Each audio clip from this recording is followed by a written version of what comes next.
नमो तस् भगवतो अरहतो सम्मा संबुद्धस्य साधु साधु साधु। श्रद्धावंत पूज्यवंत उपासक और उपासिकाओं, हम तथागत अरहत सम्यक संबुद्ध के द्वारा उपदेश श्री सद्धर्म देख रहे हैं। हम त्रिपिटक ग्रंथ में क्रमशः अंगुत्तर निकाय को देख रहे हैं।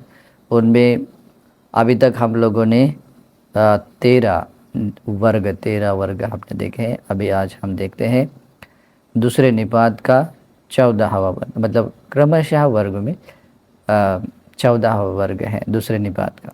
ठीक है, और उसके अंतर्गत जो 50 सूत्रों का बंच है, तो उनमें से चौथा वर्ग है। तो इसमें इस तरह से आगे बताते हैं।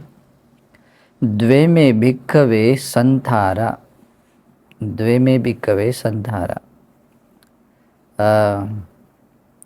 ऐसा कहा जाता है कि इसमें ये शब्द थोड़ा सा अलग है, लेकिन आपको समझ में आता है तो बहुत अच्छा है। संथार का अर्थ होता है जैसे कि कुछ पटिछादन करना, कुछ जैसे ढकने जैसी कुछ चीज़ रहना, यानी कि जैसे कोई अंतर है, कोई स्पेस है, खाली जगह है, अगर उसमें अगर हम कोई चीज़ अगर ऐसे डाल देते हैं तो उसको बोलते हैं पटी संथार, जैसे किसी के सम्मान के लिए भी। इस कारण से संथारा को एक सत्कार के रूप में भी बताया जाता है, लेकिन यहाँ पर दिया है चतु ही पच्च ये ही अत्तनोच परसच अंतर पटिच्छादन वस्येन संथरन, ऐसा अट्टकथा में उसका अर्थ दिया है। यानी कि जो 4 प्रत्यय है, जैसे चाहे वो चीवर है यानी कि वस्त्र है, भोजन अन्न पानी है, शयनासन कुटी है, या और भी परिष्कार वस्तुएं आदि हैं, तो अपने और जो सामने वाला दूसरा व्यक्ति है, तो उनके बीच में मतलब उसको जो जोड़ने के लिए या सम्मान के लिए जो चीज़ उपयोग में लाई जाती है। कुछ लोग देखिए आजकल फूल देकर भी किसी का सम्मान करते हैं, वस्त्र देकर भी किसी सम्मान करते हैं, या बहुत सारी चीज़ें। तो उसके बीच में जो बिछा जाता है या जोड़ा जाता है ना, डाला जाता है, उसको कहते हैं संथरन। संथर यानी कि जो अस्तरन कहे, बिछावन कहे या उस तरह का वो एक रिस्पेक्ट भी है। तो भगवान कहते हैं 2 तरह के ऐसे मतलब ये सत्कार हैं, या 2 तरह के ऐसे बिछावन हैं। अभी उसका अर्थ क्लियर हो गया ना, वैसे अर्थ को समझ लेना ठीक तरह से। फिर भगवान कतमे द्वे, कौन से 2 हैं? आमिष संथारोच धम्म संथारोच। आमिष यानी कि जो भी भौतिक चीज़ें हैं, जो उपयोग में लाई हुई चीज़ें हैं, जैसे मैंने अभी बताया है 4 प्रत्ययों के बारे में, तो वैसे इन 4 प्रत्ययों के बारे में जो एक दूसरे के मतलब अपने और दूसरों के बीच में जो सम्मान के लिए कहें या दूसरे से जोड़ने के लिए जो भी है, जो चीज़ उसका उपयोग किया जाता है, वो अस्तरन यानी कि जो वो सम्मान, वो बिछावन, वो कहलाता है आमिष संथार, यानी कि आमिष सत्कार बोल सकते हैं। ठीक है, दूसरा आता है धम्म संथारोच। धम्म संथार का अर्थ होता है कि धर्म भी एक ऐसा है जो बीच में, मतलब हम और जैसे कि भिक्खु है और उपासक उपासिकाएं हैं, तो उनके बीच में एक मतलब वो कैसा है, मतलब वो धर्म ही एक ऐसा एक बीच में एक पार्ट आता है जिसमें वो जोड़े जाते हैं, और उसी से वो उनका ये होता है, क्या बोलते हैं, एक सम्मान भी है, या उसको जोड़ने के लिए कारण बनने वाला एक पार्ट बन जाता है। तो मतलब उनकी जो दूरी है, वो दूरी मतलब वो ये हो जाती है, और बीच में वो धर्म एक ऐसा दुआ बन जाता है जिससे कि वो जोड़ जाते हैं। ठीक है या उससे उनका एक दूसरे का वो सम्मान का भाव रहता है। तो इसे कहते हैं धम्म संथारोच, धर्म सत्कार है, धर्म का बिछावन है। ठीक है, तो इमे खो भिक्खवे द्वे संथारा, भिक्षु ये 2 तरह के बिछावन है या सत्कार भाव है। एतदग्गं भिक्खवे इमेशं द्विन्नं संथारानं यदि धम्म संथारो। और ये जो 2 तरह के सत्कार है, उनमें से यह जो धम्म सत्कार है, धर्म से जो सत्कार किया जाना होता है, धर्म का मतलब सत्कार है, ये सबसे अग्र स्थान पर है, प्रथम स्थान पर है, क्योंकि इससे जो किया जाता है उससे बहुत मंगल होता है। या अपना वर्तमान मनुष्य जीवन भी, अपना परलोक की जीवन भी और निर्वाण तक की जीवन भी बहुत सुंदर बनता है। ठीक है, फिर आगे भगवान कहते हैं द्वे में भिक्कवे पटि संथारा। पटि संथारा, संथार और पटि संथार, इसमें ज़्यादा अंतर नहीं है, लेकिन थोड़ा सा इसमें पूर्णत्व भाव आता है। ओके, दो तरह के प्रति सत्कार या वैसे पटि संथार या प्रति बिछावन भी बोल सकते हैं, लेकिन इसका अर्थ छोटा सा अलग है। ठीक है, जो क्रियाएं परिपूर्ण हो चुकी होती है उसको बोलते हैं पटि संथार। यानी कि जैसे कि किन आमिष चीज़ों से अगर कुछ किए जाती है तो वो क्रियाएं परिपूर्ण हो गई और उसका वो लाभ ही बन गया है, और उससे उसका वो क्रिया मतलब वो सत्कार है या जो भी एक दूसरे के प्रति का जो आ, अपने और दूसरों के बीच का जो अंतर है वो इस उन चीज़ों आमिष वस्तुओं से वो क्या हो गया है, वो कम हो गया या उसका वो जुड़ गया है, उसका वो सम्मान के रूप में दिया गया है। तो उसको कहते हैं पटि संथार, यानी कि वो क्रिया जो परिपूर्ण। कथ में द्वे, वो कौन से दो प्रति संथार है, यानी कि जो परस्पर में किया जाने वाला जो परिपूर्ण प्रति सत्कार है वो आता है आमिष पटि संथारोच, धम्म पटि संथारोच। अभी मैंने इन दोनों अर्थों में इसका एक समान अर्थ मैंने बताया, जैसे कि बिछावन भी होता है, जिसको आस्तरण कह सकते हैं, बिछावन और सत्कार। लेकिन ये कैसा होता है कि जैसे कि मैं हूँ और कोई दूसरा व्यक्ति है, तो उन दोनों के बीच में जो ऐसी कोई चीज़ या जो भी बात है जिसका उपयोग किया जा सके, जिससे कि उसका वो सम्मान हो या जो भी है उसके साथ में वो मतलब जुड़ जाए, जो भी नाता है, रिश्ता है, जो भी है, तो उसको कहते हैं पटि संथार। ओके, और वो क्रियाएं परिपूर्ण होने का अर्थ में पटि संथार है। तो उसमें आमिष पटि संथार हो, यानी कि आमिष यानी कि भौतिक चार जो प्रत्यय हैं, जैसे कि एक गृहस्थ कर लेता है, तो जैसे कि गृहस्थ भिक्षुओं को चीवर, भोजन, शयनासन, कुटी परिष्कार देता है आदि से। तो ये दो तरह के मतलब ये आमिष पटि संथार है। और धम्म पटि संथार होता है जैसे भगवान बुद्ध है और भगवान के श्रावक है, या भगवान के श्रावक है जैसे भिक्खु लोग हैं और उपासक उपासिका हैं, तो उनके बीच में जैसे कि जो धम्म मतलब ये होता है ना, मतलब धम्म से मतलब वो बिछावन रहता है, या ये जो अंतर है वो कम किया जाता है, जोड़ा जाता है, उससे जो उनका जो भी है अपनापन ये रिश्ता है जो भी है जुड़ जाता है, तो उसको कहते हैं धम्म संथार। ओके, जैसे कि भगवान के श्रावक, भगवतो श्रावक, भगवान का श्रावक आदि आदि जो ये जैसा होता है, तो वैसा ही ये धम्म संथार से, पटि संथार से ऐसा होता है। ठीक है, तो इमे खो भिक्कवे द्वे पटि संथारा, भिक्षु ये दो तरह के पटि संथार हैं, यानी कि प्रतिबिछावन या फिर दो तरह के सत्कार हैं। एतदग्गं भिक्कवे इमेशं द्विन्नं पटि संथारानं यदिदं धम्म पटि संथारो। भिक्षु ये जो दो तरह के पटि संथार है, यानी कि जो बिछावन या सत्कार हैं, उनमें यह जो धम्म पटि संथार है, धर्म मूल करके जो ये किया जाता है, सत्कार है या बिछावन जोड़ा जाता है, तो वो कहलाता है अग्र एतदग्ग, उनमें सबसे प्रथम स्थान पर कहलाता है। फिर बाद में आता है द्वेमा भिक्कवे एसना, भिक्षुओं दो तरह की खोज हैं, दो तरह की खोज हैं। खोज करने जो हम सर्च करते हैं, रिसर्च करते हैं, तो ये दो तरह की हैं। कथ में द्वे, कौन से दो है? आमिषे सनाच, धम्मे सनाच, इसमें संधि विग्रह है, धम्म एसना, आमिष एसना, ऐसा ये दो तरह के हैं। तो आमिष एसना यानी कि कोई व्यक्ति भौतिक चीज़ों को बटोरने के लिए जो कुछ ना कुछ खोज करता है, खाना पीना खोजने के लिए, वस्त्र, अच्छे वस्त्र मिल जाए इसकी खोज के लिए, अच्छा घर मिल जाए, अच्छा जॉब मिल जाए, या और भी अच्छा अच्छा कुछ मिल जाए, है ना। तो ये जिनकी भौतिक चीज़ों को उपयोग में लाने वाली भौतिक चीज़ों को कि जो व्यक्ति खोज करता है, वो खोज क्या है? आमिष ऐसना, आमिष खोज है। ठीक है। दूसरा है धम्म ऐसना, धर्म की खोज है।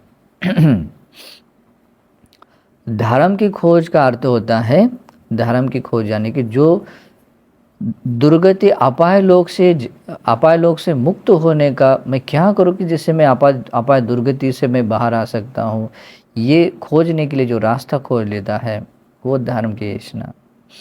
सुगतिगामी बनने के लिए भी मैं सुगत या जो भी है जितने भी सुगति लोग हैं वहाँ पर जाने के लिए जिन धर्म गुणों को खोज लेता है, वो रास्ते खोज लेता है, वो धर्म की ऐसना।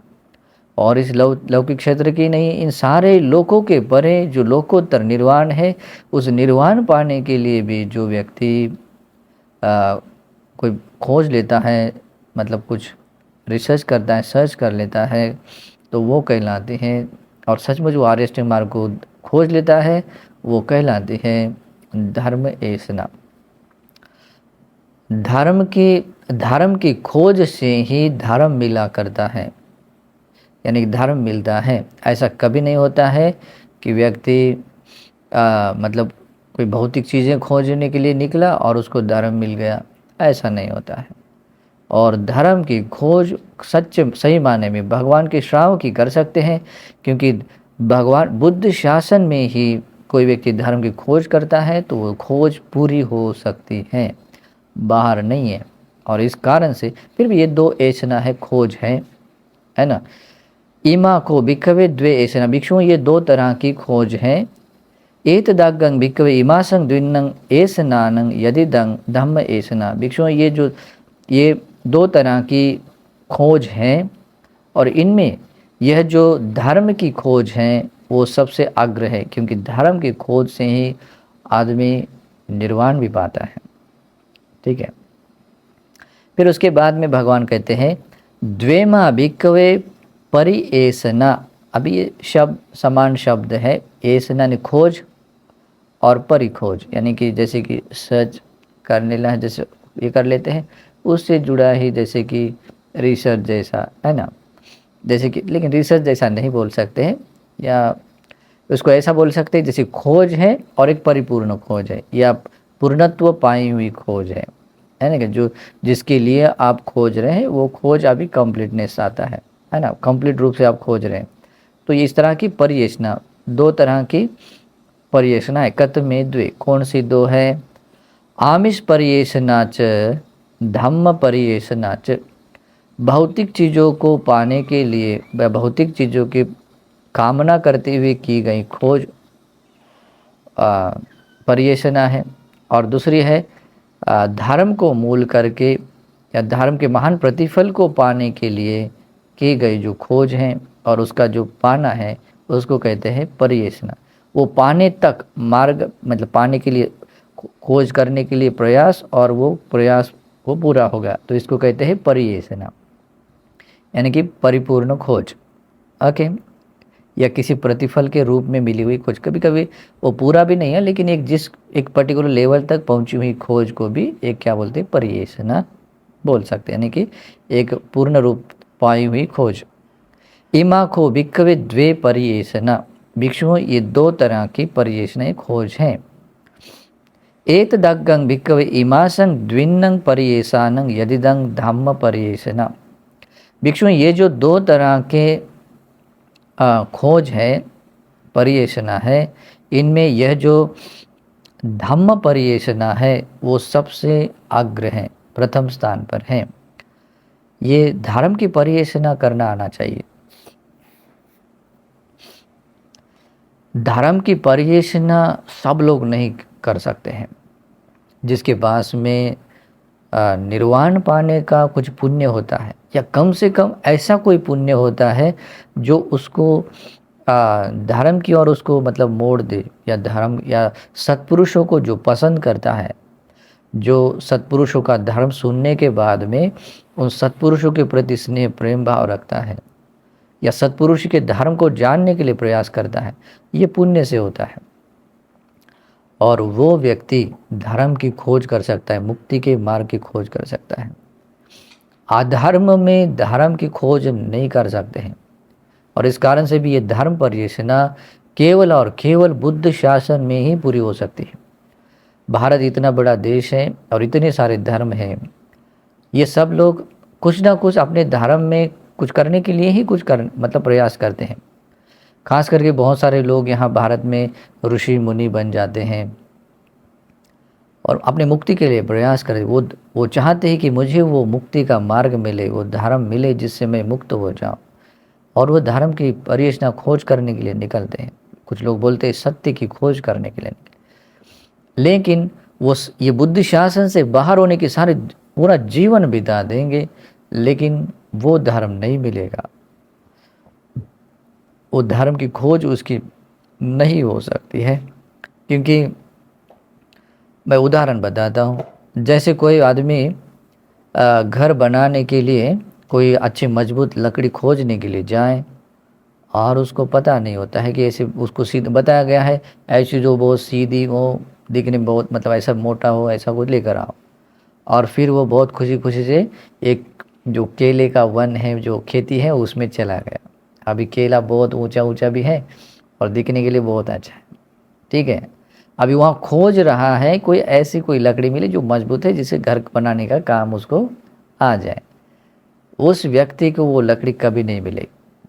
कभी कभी वो लेकर भी आए, वो बता देख इतना बड़ा है, दिखता नहीं है, इतना सीधा सीधा है, 10-12 फीट ऊंचा है, लंबा है, इतना बड़ा मोटा भी है ना। फिर उसको और देखने उसको माया भी, वो क्या है, खोज माया भी है, तो उसको लगेगा अरे मैंने जो चाही वो मैंने पा लिया। लेकिन एक समय आता है, इसीलिए भी है ना, बहुत सारे लोग बोलते हैं कि अरे मुझे जो पाना था वो मैंने पा लिया, बोलते हैं, ठीक है। लेकिन एक समय आता है जब उसको परलोक में जाना होता है, तब उसको पता चलता है अपने दुर्गति अपाय लोक के द्वार पर खड़ा रहने के बाद जाते समय, अरे जो मैंने खोखला था, है ना, खोखला था। जैसे कि वो केले का कद है, उसको एक परत निकाल देता है, वो लगता है ये है कर, नहीं, वो फिर भी उसको ये संज्ञा रहती कि यही है जो हम सोच रहे हैं ना, खोज रहे थे ना, यही है। फिर एक और पत्ता निकाल, वो लगता है यही है ना। ऐसा करते करते पूरा खाली, केले में क्या होता है, खाली रहता है, ऐसा ही है। लेकिन भगवान का धर्म है, जैसे कि किसी मजबूत, जैसे हमारे भाषा में जो साग कहते हैं, है ना, तो वो मजबूत लकड़ी वाला अगर जंगल है, अगर कोई व्यक्ति घर बनाने की इच्छा से वो ऐसे जंगल में चला जाए और वो ऐसा बहुत मोटा और सीधा ऐसा लकड़ी देखे और उसको नीचे और ऊपर से काट कर बहुत अच्छा साफ करके आ जाए, उससे वो काम हो सकता है, क्योंकि उसमें सार समाया हुआ है। वैसे ही धर्म की परियोजना खोज करने वाला, निर्वाण की खोज करने वाला अगर वह बुद्धि शासन में खोजता है, उसको जरूर मिलता है। ओके, तो जरूर मिलता है, जो मिलने मार्ग मिला और वो फल भी मिला, तो उसको कहते हैं परियोजना। तो ये धर्म की परियोजना, धर्म की खोज, इसीलिए भगवान बुद्ध कहते हैं जितने भी ये दो जो खोज हैं, भौतिक और भौतिक आमिष खोज है और धर्म की खोज, उसमें धर्म की खोज सबसे आग्रह है। क्यों आग्रह है? क्योंकि ये धर्म की खोज से ही व्यक्ति जन्म जन्म के दुखों से मुक्त हो सकता है, वो निर्वाण भी पा सकता है। इस कारण से वो सबसे आग्रह है। तो ये धर्म की खोज करने वाले आप लोग भी बने, और आपको सही जगह खोजना है तो केले के वन में जाने जैसा नहीं, है ना, जो जैसे साग का जो वन है, ऐसी जगह पर खोजने जैसा इस बुद्ध शासन में निर्वाण को खोजिए, फिर देखिए कैसे नहीं मिलेगा, आपकी वो खोज पूरी होगी। तो ये धर्म देशना भी आपको धर्म की परियोजना, धर्म की खोज करने के लिए प्रेरक बने, और आपको आपकी परियोजना भी परिपूर्ण हो, खोज भी परिपूर्ण हो। इस सद्भाव से मंगल कामना भी करता हूँ। नमो बुद्धाय।